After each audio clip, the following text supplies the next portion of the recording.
आमना ने कहा, हम पिछली सीट पर हैं, शर्माती क्यों हो? जब मैदान अमल में आई हो तो पता नहीं क्या कुछ करना पड़ेगा।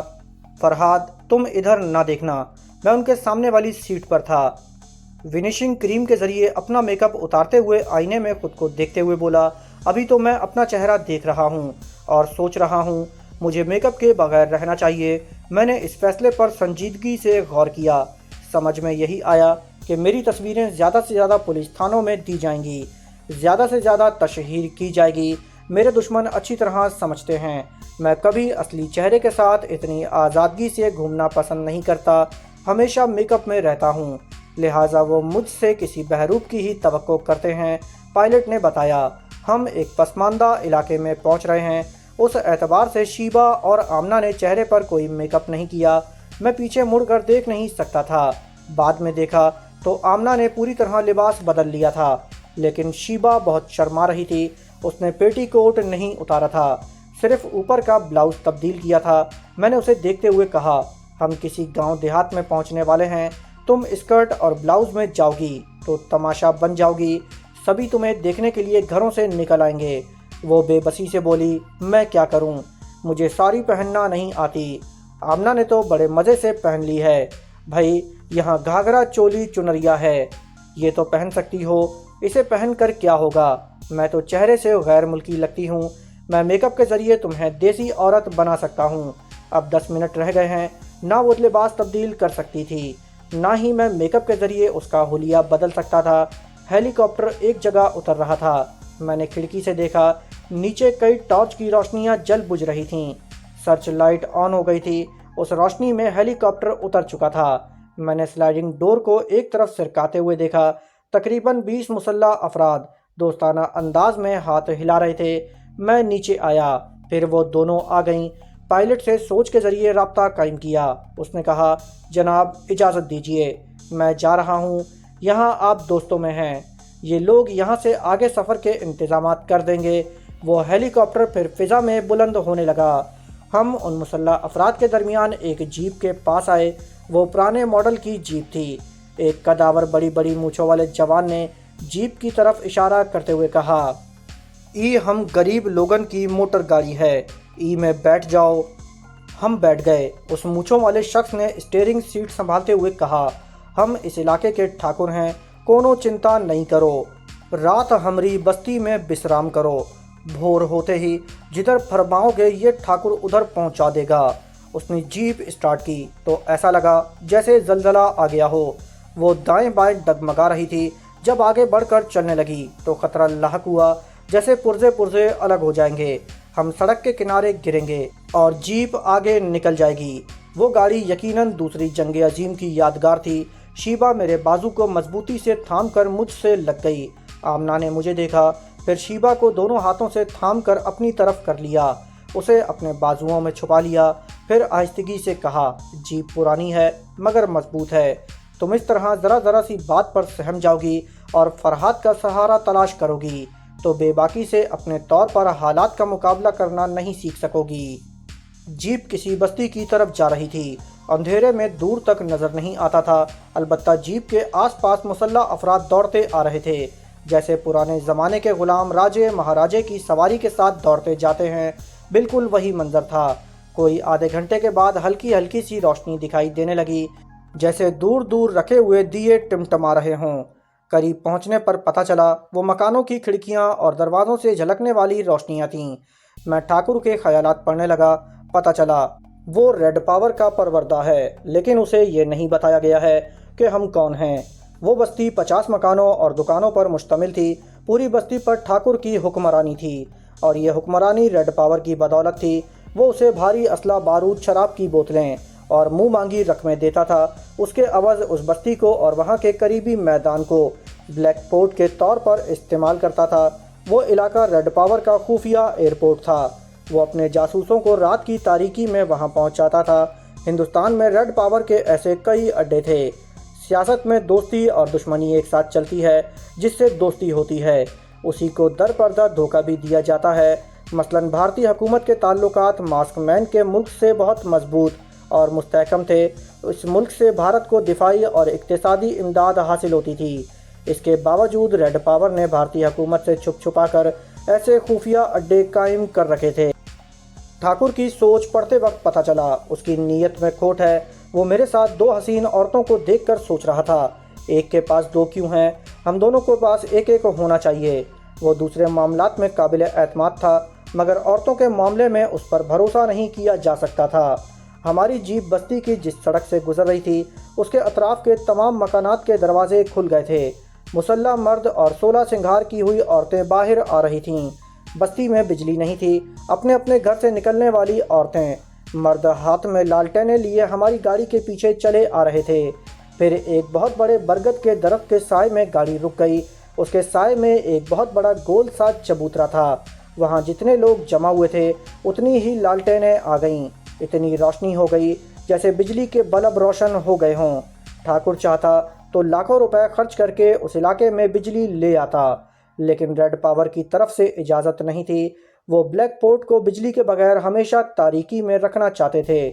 ہم گاڑی سے اتر کر ٹھاکر کے پیچھے چلتے ہوئے چبوترے کے اوپر آ گئے۔ بستی کے لوگ سامنے دور تک پھیلے ہوئے تھے۔ ٹھاکر نے انہیں مخاطب کرتے ہوئے کہا، ای ہمرے مہمان ہیں، خوب دھیان سے سن لو، ای رات ہمری بستی میں بسرام کریں گے، بھور بھائی چلے جائیں گے۔ ایک جوان عورت جو خوب بن ٹھن کر آئی تھی، اس نے آگے بڑھ کر پوچھا، اے ٹھاکر، یہ دو لگائی کا تمرے گھر رہیں گی؟ ٹھاکر نے کہا، ای ہمری مہمان ہیں، ہمرے گھر رہیں گی، تم کاہے پوچھت ہو؟ عورت نے ہاتھ نچا کر کہا، ارے پوچھن کی ضرورت ہے، تمرے منہ سے رال ٹپکتی دکھائی دیوت ہے۔ اس بات پر سب ہنسنے لگے۔ میں نے ہاتھ اٹھا کر خاموش رہنے کا اشارہ کرتے ہوئے کہا، ہم اپنی مرضی کے مہمان ہیں، یہاں رہ بھی سکتے ہیں اور جا بھی سکتے ہیں۔ رہنے کی شرط یہ ہے کہ ہم تینوں کو کسی کا خالی مکان ملنا چاہیے، وہاں کسی کا مداخلت پسند نہیں کریں گے۔ ٹھاکر کو میری بات ناگوار گزری۔ اس نے کہا، ارے واہ، تم مہمان ہو مگر ہٹلر بن کر حکم دے رہے ہو۔ یہ ہمری بستی ہے، ادھر ہمرا حکم چلت ہے۔ وہ آگے بھی کچھ کہنا چاہتا تھا، میں اتنی دیر میں اس کے دماغ میں اس کے باس کا نام پڑ چکا تھا۔ اس کا نام چندر بھان تھا۔ میں نے کہا، ٹھاکر، میں تمہارا نہیں چندر بھان کا خاص مہمان ہوں۔ تمہارا حکم بستی والوں پر چل سکتا ہے، مجھ پر نہیں۔ مجھے مجبور کرو گے تو میں ابھی ٹرانسمیٹر کے ذریعے چندر بھان سے رابطہ قائم کروں گا اور یہاں کا کوئی مکان اپنے لیے خالی کرا لوں گا اور گاڑی منگوا کر یہاں سے چلا جاؤں گا۔ ایک قدآور جوان رائفل کاندھے سے لٹکائے چبوترے کے اوپر آیا۔ وہ تعلیم یافتہ تھا۔ مجھ سے انگریزی میں کہنے لگا، آپ ناراض نہ ہو، میں ٹھاکر جسپال ہوں، بڑے ٹھاکر کا دستے راست۔ آپ صرف چندر بھان کے نہیں، ہمارے بھی مہمان ہیں۔ آپ کے لیے یہاں ایک مکان خالی کر دیا جائے گا اور آپ کی مرضی کے بغیر کوئی شخص وہاں داخل نہیں ہوگا۔ ٹھاکر کو اپنی بے عزتی کا احساس ہو رہا تھا۔ وہ نیچی نظروں سے بستی والوں کو دیکھ رہا تھا، پھر غصے سے بھڑک کر بولا، اے جسپال، کا انگریزی میں گٹ پٹ کرت ہو؟ اپنے باپ دادا کی بھاشا بولو۔ ارے کا ہم اتنے نادان ہیں؟ کا ہم اپنے مہمان کی سیوا کرنا نہیں جانتے ہیں؟ ارے ای سامنے والا مکان خالی کرائی دو، ای ہماری انگریزی مہمان ہیں، ان کے لیے سور کا گوشت پکاؤ۔ مجھے اس پر بڑا غصہ آیا۔ میں نے اسے آگے کہنے کا موقع نہیں دیا۔ جب بھی کچھ کہنا چاہتا تھا زبان لڑکھڑانے لگتی تھی۔ سب لوگ اپنی اپنی لالٹین سر سے اونچی کیے اس کی طرف حیرانی سے دیکھ رہے تھے۔ میں نے اس کے دستے راست سے کہا، مسٹر جسپال، ہم نہ تو شراب پیتے ہیں نہ ہی حرام جانوروں کا گوشت کھاتے ہیں۔ ہو سکے تو سیدھے سادے انداز میں اپنے گھر کا کھانا لے آؤ اور ہمیں آرام کرنے دو۔ جسپال نے کہا، آپ جیسا چاہیں گے ویسا ہی ہوگا، مگر آرام کرنے کی بات نہ کریں، آپ مہمان ہیں۔ آپ کے آنے کی خوشی میں آج رات پھر ناچ گانا ہوتا رہے گا، آپ کو شریک ہونا چاہیے۔ جسپال کے حکم پر سامنے والا ایک مکان خالی ہو گیا۔ وہاں کے مکین دوسرے گھر میں چلے گئے۔ اس دوران ٹھاکر نے پھر کچھ بولنے کی کوشش کی، پھر اس کی زبان لڑکھڑانے لگی۔ اسی وقت ٹھاکر نے محسوس کیا اس کی جیب میں رکھے ہوئے ٹرانسمیٹر سے اشارہ موصول ہو رہا تھا۔ وہ تیزی سے چلتا ہوا سامنے والے مکان میں گیا، اپنے ماتحتوں کو حکم دیا جب تک وہ کمرے سے باہر نہ آئے کسی کو ادھر جانے کی اجازت نہ دی جائے۔ اس نے کمرے میں آ کر دروازے کو بند کرنے کے بعد جیب سے ٹرانسمیٹر نکال کر اسے آن کیا۔ اپنے کوڈ ورڈز دہرانے کے بعد کہا، ہم ٹھاکر ہرنام سنگھ بولت ہیں، آپ کے مہمان ہماری بستی میں آ گئے ہیں، ہم ابھی ان کی سیوا کرنے جات رہے ہیں۔ اتنے میں آپ کا ٹیلی فون آ گیا۔ ठाकुर हरनाम सिंह, तुम्हें कितनी बार समझाया है, ये टेलीफोन नहीं ट्रांसमीटर है। साहब, हम 2 बरस में टेलीफोन बोलना सीखे हैं, अब तड़ मीटर सिखाने में काहे को 2 बरस गंवाना चाहत हो। मैं उसे बकवास करता छोड़कर दूसरी तरफ बोलने वाले के दिमाग में पहुंच गया। फिर उसे मुखातिब किया, हेलो चंद्रभान, मैं फरहाद अली तैमूर बोल रहा हूँ। उसके हाथ से ट्रांसमीटर छूटते छूटते रह गया। उसने एक हाथ से उसे संभाला, दूसरे हाथ से सर को थामकर दूर तारीकी में घूरने लगा। मैंने कहा, सोच की लहरें ऐसी ही होती हैं। पहले यकीन नहीं आता कि टेलीपैथी जानने वाला दिमाग में बोल रहा है। उसे सचमुच यकीन नहीं आ रहा था। मैंने कहा, तुम अपनी मर्जी के खिलाफ इस ट्रांसमीटर को ऑफ करके जेब में रखोगे और इरादा कर लो कि ऐसा नहीं करोगे। उसने मुसम्मिम इरादा कर लिया, मगर दूसरे ही लम्हे उसने उसे ऑफ किया और अपनी जेब में रख लिया। जब मैं उसके दिमाग को आज़ाद छोड़ा तो वो अपने खाली हाथों को देखकर हाँ हाँ के अंदाज में सर हिलाते हुए बोला, यकीन आ गया, मुझे यकीन आ गया। आप मिस्टर फरहाद साहब हैं। मिस्टर चंद्रभान, मैं सबसे पहले ये सवाल करूंगा कि आपने ऐसे जाहिल और नालायक शख्स को इस बस्ती का इंचार्ज क्यों बनाया, क्यों इसे इतनी अहमियत दे रहे हैं? मजबूरी है। वो बस्ती और उसके आसपास का इलाका उसके बाप दादा की जागीर है। चूँकि वो बंजर इलाका है, इसलिए भारतीय हुकूमत इधर तवज्जो नहीं देती है। वो इलाका हमारे बड़े काम का है, इसके लिए हमें इस अहमक ठाकुर हरनाम सिंह को खुश रखना पड़ता है और हमारा कुछ नुकसान भी नहीं होता। अगर इसकी ज़ात से कोई तकलीफ़ पहुंची हो तो मैं माफ़ी चाहता हूं। इसकी ज़रूरत नहीं है, हमें तकलीफ़ पहुंचने से पहले उसे पहुंच जाएगी। आप हमारे लिए क्या कर रहे हैं? मैं ठाकुर की बस्ती से 50 मील के फासले पर हूं। यहाँ एक मंगला नामी रेलवे स्टेशन है। सुबह 5 बजे यहाँ से मद्रास मेल गुजरती है। चूँकि ये छोटा स्टेशन है, इसलिए मेल गाड़ी नहीं ठहरती। मैं आपके लिए उसे ठहराने का इंतज़ाम करूँगा। आप फ़िलहाल बस्ती में आराम करें। ठाकुर जसपाल पढ़ा लिखा आदमी है, उसे मैंने सब कुछ समझा दिया है। आप अपनी साथी औरतों के साथ यहाँ का तर्ज़ गुफ्तगू और यहाँ का लिबास इख्तियार कर लें। उसके लिए जसपाल आपकी मदद करेगा। मैं फिर राब्ता कायम करने का वादा करके अपनी जगह हाजिर हो गया। जसपाल मुझे तक रहा था। उसकी सोच बता रही थी कि ठाकुर हरनाम सिंह से ज़्यादा जसपाल की अहमियत है। उसे मेरे बारे में बता दिया गया है। मैंने आहिस्तगी से कहा, अभी चंद्रभान से बात कर चुका हूँ, अब हम उस मकान में जाएंगे।